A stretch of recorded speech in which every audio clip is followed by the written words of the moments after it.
আমরা যারা দীর্ঘদিন যাবৎ ডায়াবেটিস, উচ্চ রক্তচাপ, স্থূলতা এই ধরনের সমস্যাতে ভুগে থাকি তাদের জন্য আজকের ভিডিওটা খুব গুরুত্বপূর্ণ। কারণ আজকে এমন ২ টা বিষয় নিয়ে আলোচনা করব যে ২ টা বিষয় আমরা প্রতিদিনই ব্যবহার করি। কিন্তু আমরা হচ্ছে এই ২ টার ব্যবহার সম্পর্কে না জানার জন্য সেগুলো আমাদের শরীরের জন্য খুবই ক্ষতিকর হয়ে দাঁড়ায়। তো আমরা হচ্ছে তাদের রাসায়নিক ধর্ম এবং তাদের গুণাবলী সম্পর্কে জানবো যাতে পরবর্তীতে আমরা এটার পরিমিত ব্যবহার করতে পারি। তো আমরা যে ২ টা উপাদানের কথা বলবো সেই উপাদান ২ টা আমরা প্রতিনিয়তই ব্যবহার করি। সেই ২ টা উপাদান হচ্ছে চিনি এবং লবণ। তো আমাদের মাঝে অনেক প্রশ্ন হতে পারে যে চিনি আর লবণ দেখতে একই রকম হলেও তাদের চিনি খেতে মিষ্টি হয় কিন্তু লবণ কেন নোনতা টাইপের হয় আর কি। তো আমরা এটার রাসায়নিক বৈশিষ্ট্যগুলো জানার চেষ্টা করব যে কেন চিনি মিষ্টি আর হচ্ছে লবণ কেন নোনতা হয়। প্রথমে চিনির কিছু ক্ষতিকর দিকগুলো বলি। চিনিটা হচ্ছে মূলত একটা উচ্চমানের কার্বোহাইড্রেট। তো আমাদের হচ্ছে শরীরের জন্য কার্বোহাইড্রেট হচ্ছে শক্তির মূল উৎস আর কি। আমরা যদি ভালো করে বলতে চাই তাহলে যেমন আমরা ভাত, রুটি, এই ধরনের খাবার হচ্ছে শর্করা জাতীয় খাবার। এগুলো আমাদের শরীরে প্রচুর পরিমাণে শক্তির যোগান দেয়। তো এরকমই একটা উপাদান হচ্ছে চিনি। তো সবথেকে বেশি শক্তি পাওয়া যায় চিনি থেকে।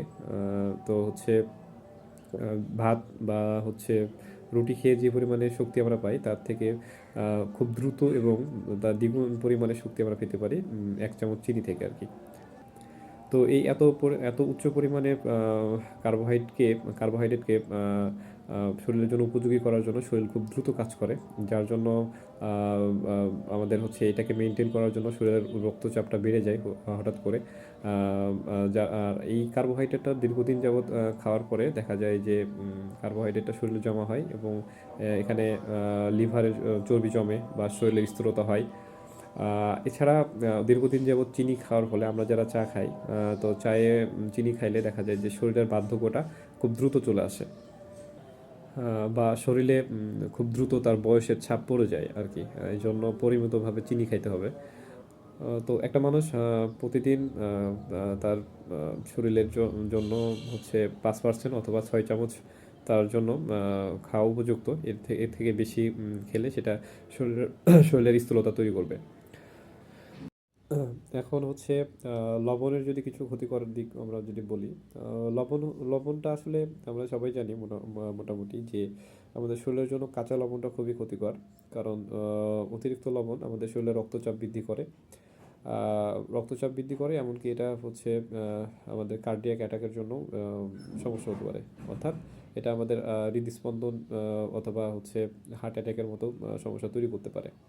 এই জন্য বিশেষ করে শিশু বা বৃদ্ধ বয়স্ক যারা আছে এদের ক্ষেত্রে তো এটা কাঁচা লবণ খাওয়া ঠিক না। তবে আমাদের শরীরের জন্য পরিমিত মাত্রায় লবণ চেষ্টা করব যে লবণ আর চিনি দেখতে একই রকম হলেও তারা আসলে একেকটা লবণের স্বাদ নোনতা হলেও চিনির স্বাদ কেন মিষ্টি হয়।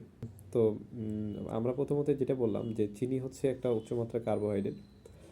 তো বেসিক্যালি আমরা যেটাকে চিনি হিসেবে চিনি। তো এটা এটাকে আসলে বিভিন্ন উপায়ে পাওয়া যেতে পারে। এটা আমরা প্রাকৃতিক উপায়েও পাই।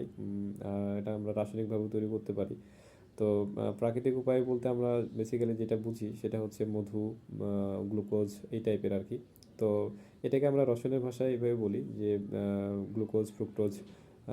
আর যেটা চিনিটা মূলত ডাইস্যাকারাইড। এখানে সুক্রোজ এখানে হচ্ছে গ্লুকোজ এবং ফ্রুক্টোজ এই ২ টার মিশ্রণে মূলত চিনিটা গঠিত হয়েছে। এছাড়া কৃত্রিম উপায়ে যেটা তৈরি করা যায় সেটা হচ্ছে স্যাকারিন। আমরা ভালোভাবে চিনি। তো এই স্যাকারিন এটা রাসায়নিকভাবে প্রস্তুত হয়। এটা মূলত প্রাকৃতিক উপায়ে প্রস্তুতকৃত চিনির থেকে মোটামুটি ২০০ থেকে ৪০০ গুণ বেশি মিষ্টিকারক। তবে এটা আমাদের জিহ্বাতে একটা রিসেপ্টর থাকে T1R2 এবং T2R3।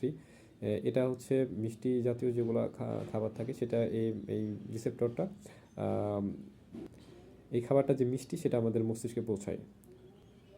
অপরদিকে আমরা যেটা খাবার লবণ হিসেবে চিনি সেটা হচ্ছে মূলত সোডিয়াম ক্লোরাইড। এটা মূলত পানির সাথে ইজিলি সলিবল মানে দ্রবণীয় হয়ে যায়। আমাদের জিহ্বাতে আরেক ধরনের রিসেপ্টর থাকে সোডিয়াম আয়ন রিসেপ্টর। এই সোডিয়াম আয়ন রিসেপ্টরটা মূলত এটার স্বাদ যে নোনতা প্রকৃতির এটা আমাদের মস্তিষ্কে পৌঁছায় দেয় আর কি।